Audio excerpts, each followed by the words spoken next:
اور ہماری آواز بننے کے لیے اور دنیا کو ہمارے مسائل کے حوالے سے آگاہ کرنے کے لیے ہماری آواز بنے۔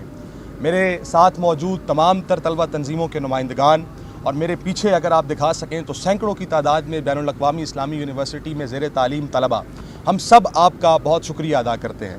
الحمدللہ اس وقت ہم لوگ ایک بڑی تعداد کے اندر اسلامی یونیورسٹی کے اندر موجود ہیں، اور اسلامی یونیورسٹی کی میں اس ساری سچویشن کی ایک مختصر بریف کانٹیکسٹ آپ کے سامنے رکھنا چاہتا ہوں۔ یہ جامعہ اسلامیہ جس کے حوالے سے پوری دنیا کے اندر یہ معروف اور مشہور تھا کہ یہ پاکستان کی ان چند جامعات میں سے ایک ہے کہ جو پوری دنیا کے اندر پاکستان کا فیس بنتے ہیں، جو پوری دنیا کے اندر پاکستان کو ریکگنائز کرواتے ہیں، جو پوری دنیا کے اندر پاکستان کا نام روشن کرنے کا سبب بنتے ہیں، جو معاشرے کے لیے اور پوری دنیا کے لیے ایسے افراد کار کی تیاری کا کام کرتے ہیں کہ جو پوری دنیا کے اندر پھیل کر اس ملک خداداد پاکستان اور امت مسلمہ کا نام روشن کریں۔ اور الحمدللہ اس جامعہ کی تاریخ بھی بالکل ہمیں یہی سبق سکھلاتی ہے کہ اسلامی یونیورسٹی نے ہمیشہ سے ایسے لوگ تیار کیے ہیں، لیکن اس وقت اس اسلامی یونیورسٹی کے اندر ایک ایڈمنسٹریٹو کیوس کی صورتحال ہے۔ اس وقت اسلامی یونیورسٹی کے اندر ایک ایسی انتظامی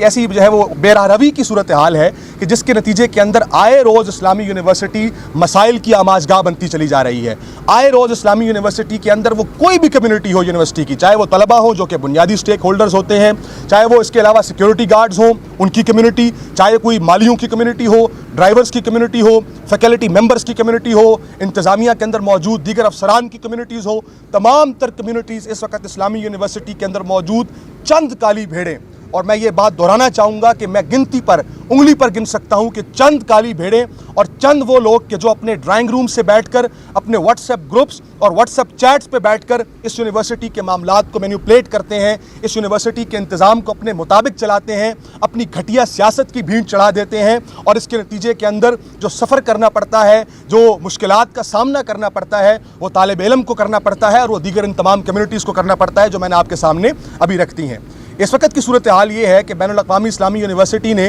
عید الاضحیٰ سے محض ایک دن پہلے ایک نوٹیفیکیشن کے نتیجے میں یہاں پر موجود تمام وہ طلبہ جو کسی نہ کسی مجبوری کی وجہ سے، یعنی ظاہر ہے کہ اسلامی یونیورسٹی ایک ایسی جامعہ ہے کہ جہاں پورے ملک سے پڑھنے کے لیے طلبہ آتے ہیں، بین الاقوامی طلبہ یہاں پر موجود ہوتے ہیں، اس اسلامی یونیورسٹی نے، اس کی انتظامیہ نے اور اس کے پروووسٹ صاحب نے جو کہ ہاسٹل انچارج ہوا کرتے ہیں، انہوں نے عید الاضحیٰ سے ایک دو روز قبل ان بیچارے طلبہ کو کہ جن کے پاس اپنے پیاروں کے پاس جانے کے لیے، اپنے گھروں کو جانے کے لیے راستے کا کرایہ بھی موجود نہیں تھا کہ وہ عید اپنے پیاروں کے ساتھ جا کر منا سکیں، ان لوگوں کو ایک دن اور چند گھنٹوں کے نوٹس پر ان کے کمروں سے بندوق کی زور پر، یہاں پر میرے ساتھ بہت سارے لوگ آپ کے پیچھے کھڑے ہیں، کیمرے گھما کر دیکھیے گا، جو یہاں کے سیکیورٹی گارڈز بھی ہیں بیچارے، وہ تو خیر اپنی نوکریوں کے لیے مجبور ہیں، لیکن ان کے اوپر بیٹھے چند کالی بھیڑیں، چاہے وہ چیف سیکیورٹی آفیسر کی صورت میں ہو یا سیکیورٹی انچارجز کی صورت میں اور شفٹ انچارجز کی صورت میں، ان کے ذریعے سے، اور میں بڑی افسوس سے یہ بات کہنا چاہتا ہوں کہ اسلام آباد انتظامیہ کو گمراہ کر کے، اسلام آباد پولیس کو گمراہ کر کے یہاں پر بلایا جاتا ہے، اور ان معصوم طلبہ کو کہ جن کے ہاتھوں میں کلاشنکوف نہیں ہے، اس ملک میں بہت ایسے لوگ ہیں کہ جن کے ہاتھوں میں کلاشنکوفیں ہیں، جن کے ہاتھوں میں پستول اور بم ہیں، ان کے ہاتھوں کو پکڑنا پولیس کا کام ہے، نہ کہ ان بیچاروں کے ہاتھوں کو کہ جن کے ہاتھوں میں قلم ہو، جن کے ہاتھوں میں کتاب ہو، جن کے ہاتھوں میں علم کے درینہ چراغ ہو، یہ پکڑنا ان کا کام نہیں۔ لیکن اسلام آباد انتظامیہ کے ساتھ مل کر ایک ملی بھگت کے نتیجے میں، بلکہ میں تو یوں کہوں گا کہ ان کو گمراہ کر کے یہاں پر بلایا جاتا ہے اور طلبہ کو ان کے کمروں سے نکال کر باہر پھینک دیا جاتا ہے، کوئی ساز و سامان موجود نہیں، کوئی مستقبل کا لائحہ عمل وہ نہیں دیتے، بس ایک بات بتاتے ہیں کہ تم اب ہاسٹل کے اندر انٹر نہیں ہو سکتے۔ طلبہ عید الاضحیٰ، یہ بات آپ اپنے اس میڈیا کے توسط سے دنیا تک پہنچائیے، یہ میں آپ کو ریاست پاکستان، میں کوئی اسرائیل کی بات نہیں کر رہا، میں فلسطین کی بات نہیں کر رہا، میں بھارت کے اندر موجود مظلوم مسلمانوں کی بات نہیں کر رہا، میں کوئی کشمیریوں کی بات نہیں کر رہا، یہ اسلام آباد، یہ دارالحکومت، یہ پاکستان، یہ مملکت پاکستان، جہاں قانون کی بات ہوتی ہے، آئین کی بات ہوتی ہے، آئین کی بالادستی کی بات ہوتی ہے، بغیر کسی قانون تمام آئین اور قانونی حدود کو رونگتے ہوئے یہاں کے انتظامیہ نے پہلے طلبہ کو یونیورسٹی سے بے دخل کر دیا۔ بے دخلی کے بعد جب طلبہ نے کہیں سے اپنی عید الاضحیٰ کی جو سڑکوں پر گزاری، وہ ساری داستان میں پہلے بھی میڈیا پر بتا چکا ہوں، اس کے بعد جب طلبہ کہیں سے ادھار مانگ کر یا کسی سے پیسے لے کر اپنے گھروں ہزاروں کلومیٹر، یہ بات ذہن میں رہے کہ یہاں پر بلوچستان سے طلبہ پڑھتے ہیں، پنجگور سے لے کر کراچی تک، اور کراچی سے لے کے سکردو تک، کشمیر سے لے کے اور KPK کے نواحی علاقوں تک، پورے پاکستان سے طلبہ یہاں پر زیر تعلیم ہے، ہزاروں کلومیٹر کا سفر کرنے پر ان کو مجبور کیا جاتا ہے، وہ اپنے اپنے گھروں کی طرف چلے جاتے ہیں، اور اس کے بعد اب جب 2 مہینے گزر جاتے ہیں اور سمر سیمسٹر، یہ بات ذہن میں رہے، کہ ہماری منسٹری آف ایجوکیشن بھی اس بات کو تسلیم کرتی ہے, خود HEC اس بات کو ریکگنائز کرتی ہے کہ پاکستان میں ابھی وہ حالات نہیں ہیں, ابھی اتنے معاملات سازگار نہیں ہیں کہ ہم یہ کہہ سکیں کہ online mode of education کو ہم جو ہے وہ آگے بڑھا سکیں. لیکن یونیورسٹی کی پوری اکیڈمک کونسل کی مخالفت کے باوجود ان چند کالی بھیڑوں نے سمر سیمسٹر کو آن لائن موڈ پر شفٹ کر دیا, اس چیز کو جانتے ہوئے بھی کہ پاکستان میں اس وقت کیا مسائل ہیں. بلوچستان میں تو کنیکٹیوٹی کا کوئی سوچ بھی نہیں سکتا, کراچی اور KP کے اندر چلے جائیں تو بجلی کی صورتحال آپ اس سے واقف ہیں, آپ میڈیا کے لوگ ہیں.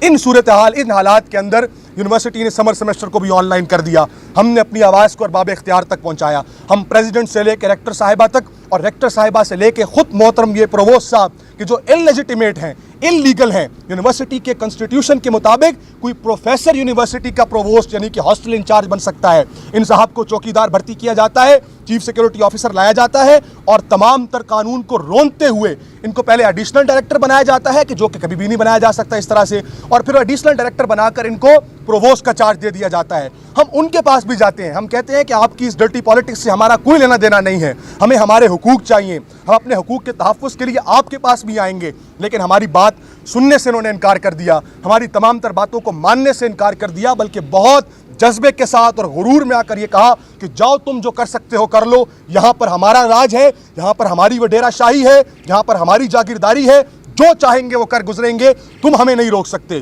جب ہماری بات یہاں پر نہیں سنی گئی, ہم ارباب اختیار تک گئے, ہم حکومت کے ایوانوں تک گئے, ہم ایوانوں تک اور سینٹ تک گئے, ہم نے اسلام آباد ایڈمنسٹریشن سے رابطہ کیا, یہاں تک کہ کسی نے ہماری بات کو یا تو سننے سے ہی انکار کر دیا یا جس طرح سے پاکستان کی صورتحال ہے کہ لالی پاپ دے کے اپنے گھروں کو واپس بھیج دیا. جب ہماری بات پر کوئی سنوائی نہ ہوئی, اسی دوران اسلامی یونیورسٹی کی انتظامیہ نے جب دیکھا کہ طلباء نے پہلے بھی ایک پریس کانفرنس کی ہے, احتجاج ریکارڈ کروایا ہے, اپنی بات کو میڈیا کے ذریعے پورے پاکستان اور پوری دنیا تک پہنچایا ہے, تو انہوں نے اپنے اوچھے ہتھ کنڈوں سے باز آنے کی بجائے ایک نیا اوچھا ہتھ کنڈا رچ لیا, اور وہ یہ تھا کہ 1-2 دن کے نوٹس کے اوپر جن طلباء کو ہزاروں کلومیٹر کا سفر کر کے گھروں کے بھیجا تھا, ان کو حکم یہ دیا گیا کہ اب ہزاروں کلومیٹر کا سفر کر کے واپس آؤ, اپنا سامان اپنے کمروں سے اٹھاؤ اور نکل جاؤ. ہم تمام سیٹس, یعنی کہ یہ سیٹیں کوئی 2, 4, 10, 15, 20 کی بات نہیں ہے, یہ 4000 لیگل الاٹی طلباء کہ جنہوں نے اپنی ہاسٹل کی فیسیں ادا کی ہیں, ان کو کہا جاتا ہے کہ 2 دن کا وقت ہے, اپنا سامان کمروں سے اٹھاؤ,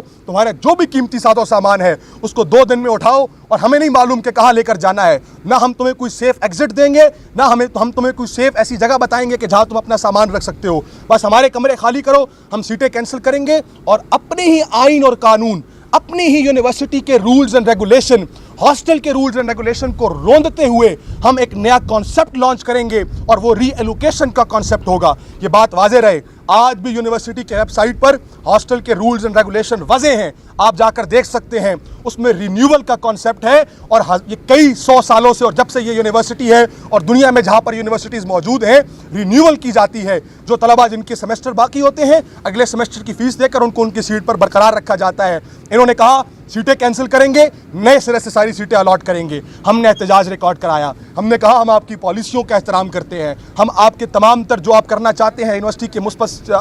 کو امیج کو آگے بڑھانے کے لیے ہم آپ کے ساتھ ہیں, ہم آپ کے جو تحفظات ہیں ان کو سننے کے لیے اور آپ کے حساب سے ان پر عمل درآمد کرنے کے لیے بھی تیار ہیں. لیکن یہ ظلم مت کیجیے, یہ جبر مت کیجیے. 4000 طلباء جب سڑکوں پر آئیں گے اپنا ساز و سامان لے کر, تو وہ کہاں جائیں گے؟ نہ وہ اتنا سفر کر کے واپس جا سکتے ہیں, نہ ان کے پاس اسلام آباد میں کوئی محلات اور بنگلے ہیں, اور نہ ہی آپ کی طرح کوئی فیصل مسجد کے عقب میں کوئی گیسٹ ہاؤس موجود ہیں کہ وہ وہاں پر چلے جائیں اور جا کر اپنا ساز و سامان رکھ لیں. یہ ظلم مت کیجیے. ہم نے یہ بات ان تک پہنچائی, سننے سے انہوں نے انکار کر دیا, ماننے سے انہوں نے انکار کر دیا. ہم حکومت تک گئے, وزیروں اور مشیروں تک گئے, ہم لوگوں نے HEC تک بات پہنچائی, تمام معزز BOT کے ممبران تک یہ خطوط پہنچائے. لیکن جب ہم نے یہ خطوط پہنچائے تو ہمارے لیے آئرنی آف دا سٹوری یہ تھی کہ یہ بات ہم نے پہلی دفعہ نہیں پہنچائی, بلکہ خود میں یہ میڈیا کے توسط سے یہ بات کرنا چاہتا ہوں کہ اس وقت مجھے نہیں معلوم کہ آپ کو پتہ ہے کہ نہیں کہ خود منسٹری آف ایجوکیشن کے سیکرٹری نے, کہ جو BOT کے ممبر بھی ہیں اس اسلامی یونیورسٹی کے, ایک لیٹر لکھا ہے جو کہ پریزیڈنسی کو بھی جا چکا ہے, دیگر BOT کے ممبران کو بھی جا چکا ہے, اور اس میں یہ بات وضاحت سے لکھی گئی ہے کہ اسلامی یونیورسٹی ایڈمنسٹریٹو کیوس کا شکار ہے, بد انتظامی کا شکار ہے, چند لوگوں کے شکنجے کے اندر ہے, اپنی منمانیاں کرتے ہیں, اپنی مرضی سے فیصلے کرتے ہیں. یونیورسٹی کا ایکیڈیمک ہو یا نان ایکیڈیمک معاملات ہو, ہر چیز ڈاؤن گراف ہوتی چلی جا رہی ہے, تباہ و برباد ہوتی چلی جا رہی ہے. آپ لوگ اس پر ایکشن لیجئے. یہ بات کوئی طالب علم نہیں کر رہا, یہ بات کوئی سیکنڈ یا تھرڈ پارٹی نہیں کر رہی,